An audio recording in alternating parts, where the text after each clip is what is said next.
వర్షం రాకముందే బట్టలన్నీ తీసేసేయాలి.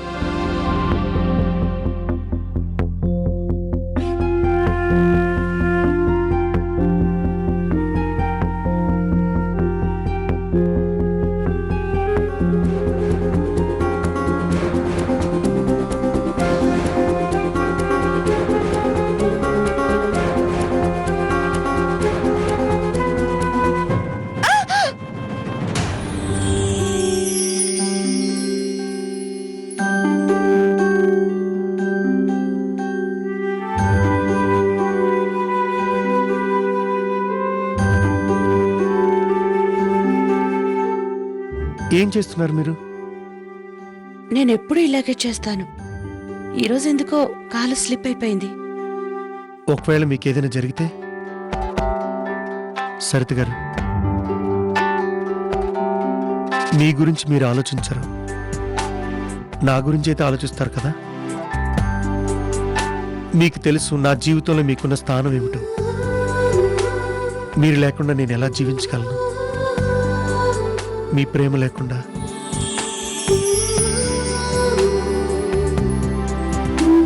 మీరు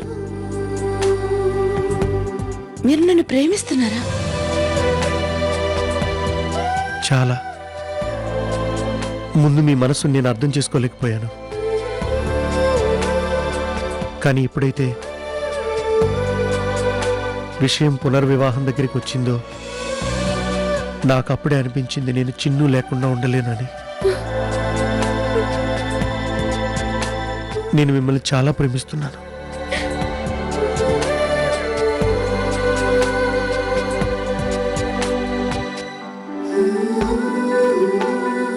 I love you. I love you two.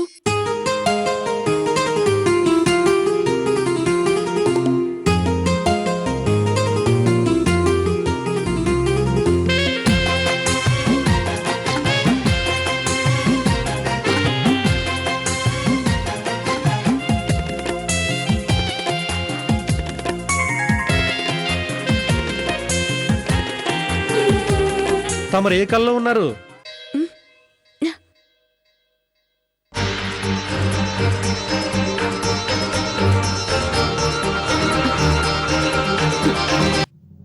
ఏంటి రాజు గారు, మంచి కళని డిస్టర్బ్ చేశారు. కళ్ళలో తమరు ఏం చేస్తున్నారు? నేనెందుకు చెప్పాలి? చెప్పాల్సిందే, ఎందుకంటే నేను కూడా ఓ కల కన్నాను. కళలో మీరేం చూశారు? ముందు తమరు చెప్పండి. లేదు, ముందు మీరే చెప్పండి. లేదు మీరే. లేదు మీరే లేదు చెప్పండి. మీరే. చెప్పకపోతే నా మీదొట్టే. మీరు చాలా తెలివి మీరిపోయారు. మీ మీద ఒట్టని చెప్తే రాజు ఒప్పుకుంటాడనే కదా మీ నమ్మకం. సరే అయితే మీరు ఇలా జీవితాంతం సంతోషంగా నవ్వుతూ ఉండిపోవాలి.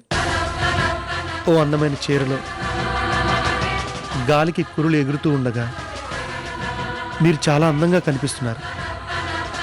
కళ్ళార్పకుండా చూస్తూనే ఉన్నాను. కనీసం ఒక్క క్షణం కూడా రెప్పవేయడానికి కూడా సిద్ధంగా లేను. 2 అడుగులు ముందుకు పడుతున్నాయి. మిమ్మల్ని కౌగిల్లోకి తీసుకోవడానికి, మిమ్మల్ని మరింత చేరుకోవడానికి.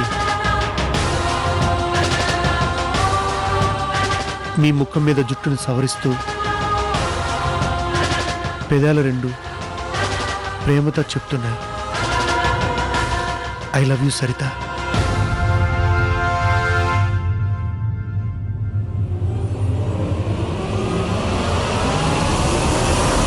తన పెదాలు ఈ మాటనే చెప్తున్నాయి. సరిత గారు, నేను మీకు నిజమైన ప్రేమను,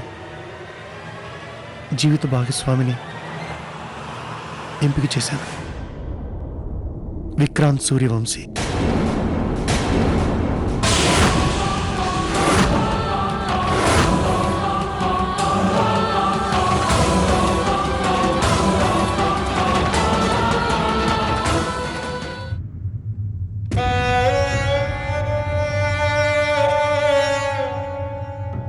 విక్రాంత్ మిమ్మల్ని పెళ్లి చేసుకోవడానికి సిద్ధమని చెప్పగానే నేను ఎంత సంతోషించానో నాకు తెలియదు సరిత గారు. మిమ్మల్ని తన మహల్లో రాణిలా చూసుకుంటాడు తను. ప్రపంచంలో ప్రతి సంతోషాన్ని తను మీకు అందించగలడు. ఇంకా అభిమాన్ మీకు ఆ పిల్లవాడి ప్రేమ కూడా లభిస్తుంది. తను మిమ్మల్ని మనస్ఫూర్తిగా అమ్మా అని పిలుస్తాడు. కానీ మీరు ఈ మాట విన్న వెంటనే షాక్ అయ్యారనుకుంటున్నాను. కానీ నన్ను మాత్రం నిరాశపరచకండి. నేను కాస్త తొందరలో పడి మీకు ఈ విషయం చెప్పాలనుకోలేదు. నాకు ఇష్టం లేదు విక్రాంత్ మిమ్మల్ని ఇష్టపడకుండా ఇంతకుముందు మీకు ఎలా అవమానం జరిగిందో మళ్ళీ అలా జరగడం. మీకు అవమానం జరిగితే నేను అస్సలు భరించలేను. నేను విక్రాంత్ మనస్ఫూర్తిగా ఓకే చెప్పాలని చూశాను. తను మీ గురించి ఏం ఆలోచిస్తాడో ఏం అర్థం చేసుకుంటాడో అని ఎదురు చూశాను నేను. కానీ తర్వాత నేను తెలుసుకున్నది ఏంటంటే తను నిజానికి చాలా మంచి వ్యక్తి. మిమ్మల్ని చాలా సంతోషంగా ఉంచగలడు. మీ పెళ్లి ఎటువంటి వ్యక్తితో జరుగుతుందంటే తను నాకంటే మన కుటుంబ విషయంలో ఎన్నో రెట్లు గొప్పవాడు. మీరు అతి త్వరలో మిసెస్ సరిత విక్రాంత్ సూర్యవంశీగా మారిపోతారు. ఆంధ్రప్రదేశ్లో అందరికంటే ధనవంతుడు, పెద్ద బిజినెస్ మ్యాన్, అందరికంటే గొప్పవాడు, అలాంటి ఒక గొప్ప మనిషికి మీరు భార్య అవుతున్నారు. ఒకవేళ భవిష్యత్తులో గాని దారిలో వెళ్తూ రాజు మీ కంటికి గాని కనిపిస్తే మీరు తనను గుర్తుపడతారా?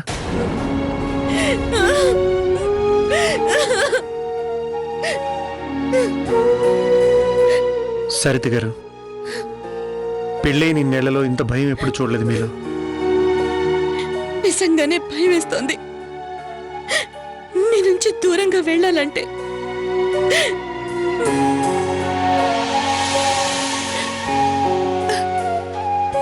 ఏం భయపడకండి,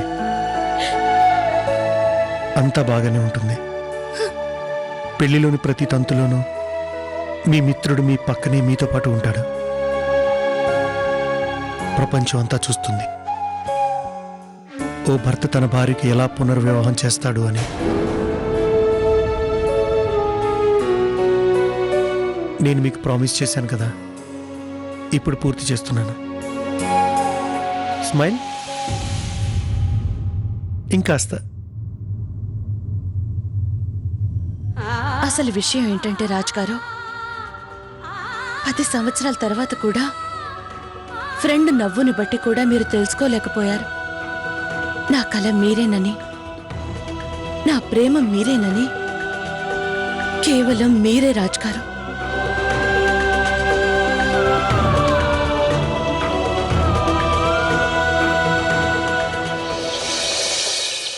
ఏంటి ఆ మహారాణి పెళ్లి విక్రాంత్తోనా? తన్ని చేసుకోవడానికి విక్రాంత్ సిద్ధమయ్యాడా? అవును, తనే చేసుకుంటానని అడిగాడు.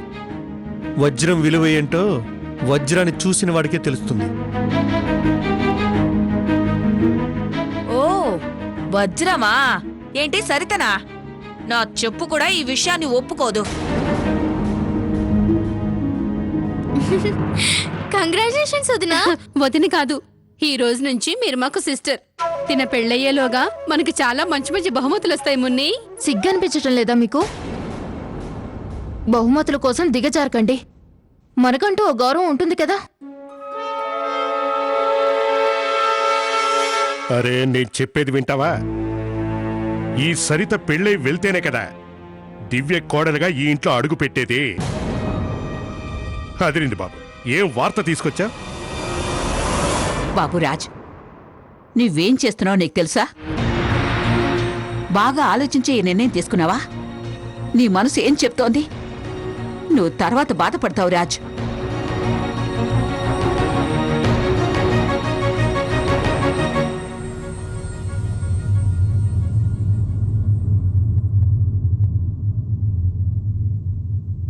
బామ్మ, నేను బాగా ఆలోచించి ఈ నిర్ణయం తీసుకున్నాను.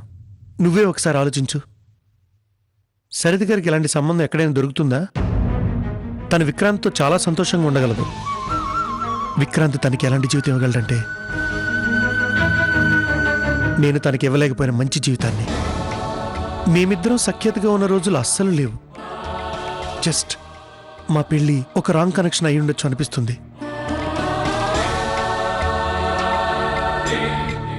పైగా నువ్వే అంటావుగా ఏ జంటనైనా పైనున్న వాడే కలిపేది అని. బహుశా ఈ జంటను ఆ పైవాడే నిర్ణయించాడేమో. చివరికి సరిత గారి వనవాసం పూర్తయింది. ఆమె తన మిగతా జీవితాన్ని సంతోషంగా జీవించని, మెరుగ్గా జీవించని.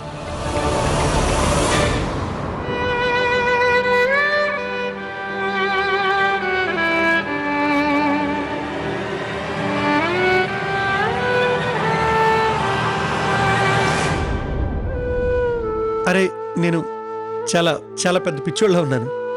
ఇంత పెద్ద శుభ సమయంలో నేను ఎవరి నూరు తీపి చేయలేదు. నేను ఇప్పుడే వెళ్ళి ఏదైనా మంచి మిఠాయి తీసుకుని వస్తాను, సరేనా? అన్నయ్య నేతి లడ్డూలు తీసుకురా. డన్. నీకిష్టం వచ్చినట్టు తిను. ఓరి భగవంతుడా, నీ రొట్టె విరిగి నేతిలో పడింది కదా, పెద్ద కోటీశ్వరుడికి భార్యవు కాబోతున్నావు. ఏం మహారాణి, నా వెర్రిబగల కొడుకు మూలంగా నీకిదంతా జరుగుతోంది. అమ్మా, ఎందుకలా వద్దని తిడుతూ ఉంటావు? తను కూడా బాధపడుతుంది కదా, కానీ నువ్వేమో. నువ్వు నీ వదిన తరపున మాట్లాడుతున్నావా? తానిప్పుడు నీ వదిన కాదే, మేడం గారు అయిపోయింది. తనకు తల వంచి ఇలా నమస్కారాలు పెట్టాల్సిందే. అమ్మాయికి చాలా ఆపు. వదినా, వెళ్ళండి, వెళ్ళి పనులు చూడండి. రావే. ఏయ్ ఫట్ ఫట్ మోటార్, ఏం మాట్లాడుతున్నావు? కాస్త నీ నోటికి తాళం వేస్తావా? ఆ? ఒక్క విషయం నాకు అర్థం కావట్లేదు. నువ్వు కూడా తనని ఇంటి నుంచి పంపించేయాలి అనుకున్నావు కదా, మరి నువ్వెందుకు సంతోషంగా లేవో చెప్తావా? తను రేపు వెళ్లాల్సింది ఈ రోజే వెళ్తోంది. ఆ విషయం గురించి నాకేం బాధ లేదు. నాకు కోపం వస్తుంది, ఎందుకంటే తను వెళ్లి మహల్లో ఉంటే నా కూతురు శీల తన పెళ్లి ఆగిపోయింది. అది ఈ రోజుకి పుట్టింట్లోనే ఉంది. తన పెళ్లి గురించి ఎవరికీ చింత లేదు. ఎంతైనా నేను తల్లిని. నా మనసు బాధపడుతుంది. లేకపోతే మీలాగా ప్రతి విషయాన్ని గాలికి వదిలేమంటారా చెప్పండి. ఆ పిల్ల ఏ జన్మలో ఏం పుణ్యం చేసుకుందో, అందుకే అంత మంచి ఇంటికి వెళుతోంది. నువ్వు నీ పెళ్ళాం మంచి పనులు చేసుంటే, పుణ్యం చేసుకునుంటే నీ ముగ్గురు కూతులు పుట్టింట్లో ఉండేవాళ్లు కాదు. నువ్వు ఈ రోజు వరకు నా మాట ఒక్కటైనా విన్నావా? కనీసం ఇప్పుడు చెప్పే ఒక్క మాటైనా విను. పొద్దున్నే నీ పెళ్ళాం నోట్లో 2-3 చెంచాల పంచదార వెయ్యి. అప్పుడైనా కాస్త తీయటి మాటలు వస్తాయేమో. ఎప్పుడు ఇలాంటి మాటలే. హరీష్, సరదికెప్పుడు ఈ ఇంట్లో కాస్తైనా సుఖం దొరకనే లేదు. అరే, తనిప్పుడు వెళ్ళిపోతుంది. ఇప్పుడైనా తన కళ్ళల్లో కన్నీళ్లు తెప్పించకండి. రాజుగారికి సంతోషంగా ఉంది కదా, నాకు కూడా సంతోషంగానే ఉంది. తన జీవితం నుంచి వెళ్ళిపోతాను. తను కోరుకున్నది ఇదే కదా. దివ్యనే తన సంతోషం, నేను కాదు. తన జీవితంలో నాకెప్పటికీ ఎటువంటి స్థానం లేదు. లేదు వదినా, అలాంటిదేం లేదు.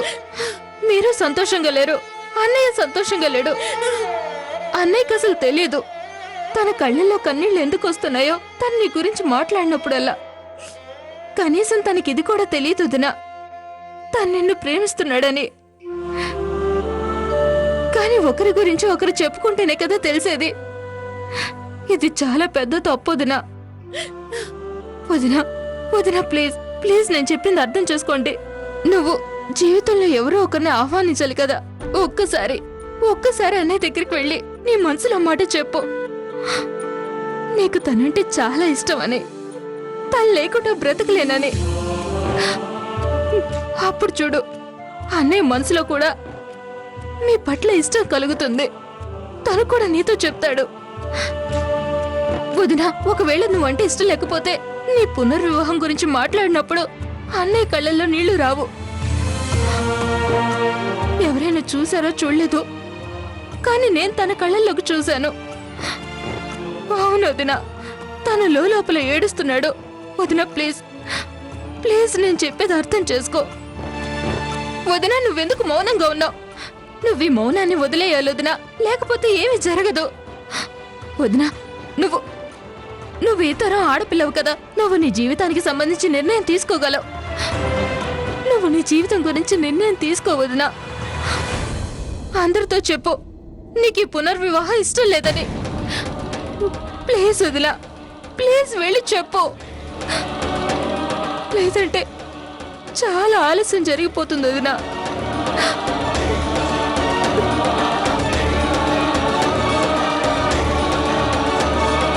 నువ్వు సరిగా చెప్పావు షీలా. నేను నా జీవితానికి సంబంధించిన నిర్ణయం నేనే తీసుకోవాలి. బాగా ఆలస్యం జరగక ముందే.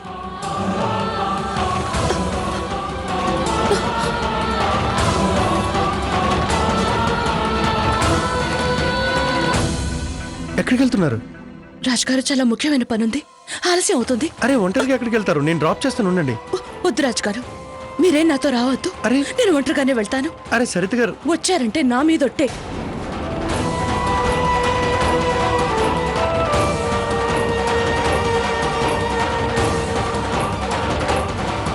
Excuse me madam. మేడం ఒక్క నిమిషం మేడం, నా మాట వినండి మేడం. మిస్టర్ సూర్యవంశీ, మమ్మీ మీరు వచ్చేసారా? పదండి మమ్మీ, మీకు నేను ఒకటి చూపిస్తాను. ఇలా చూడు.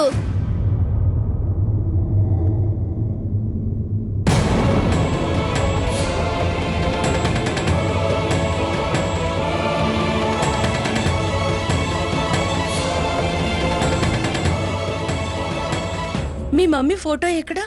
వాటిని నేను తీయించేశాను. వాటితో ఇప్పుడు నాకు అవసరం లేదు. ఇప్పుడు నుంచి నువ్వే నా మమ్మీవి కదా.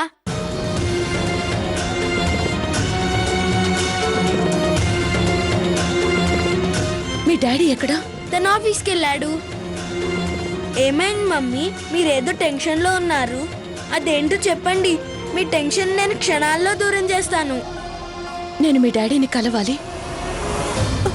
మమ్మీ నాకు అర్థమైంది, మీరేదో పెద్ద టెన్షన్లో ఉన్నారు. బట్ ఐ ప్రామిస్, నేను ఎప్పుడూ మిమ్మల్ని విసిగించను. డాడీ కూడా మిమ్మల్ని విసిగించకుండా చూస్తాను. I promise. కానీ మీరు నాకు మాట ఇస్తారా? మీరు త్వరగా నా దగ్గరకు వస్తారని. ప్లీజ్ నాకు మాట ఇవ్వవా అమ్మా? నా మీదొట్టు.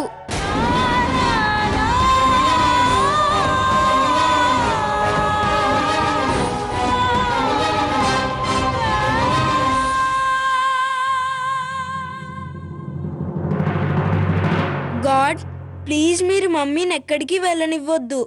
తనకున్న టెన్షన్స్ అన్నిటినీ దూరం చేయి.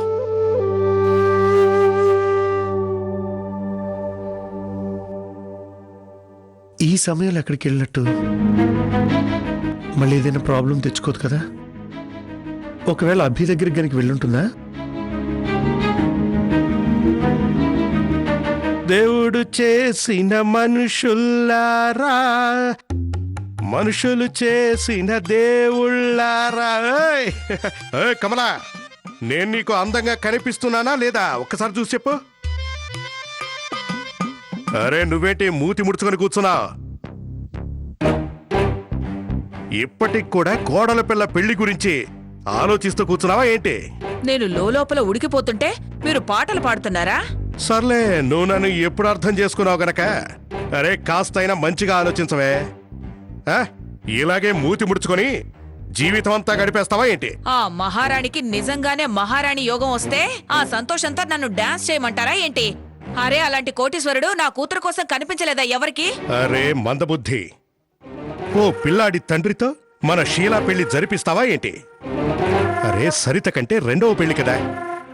అదే విక్రాంత్కి గాని పిల్లాడు లేకుండా ఉండి ఆస్తిపాస్తులు గాని ఉండి ఉంటే నేనసలు వదిలేవాడినా చెప్పు?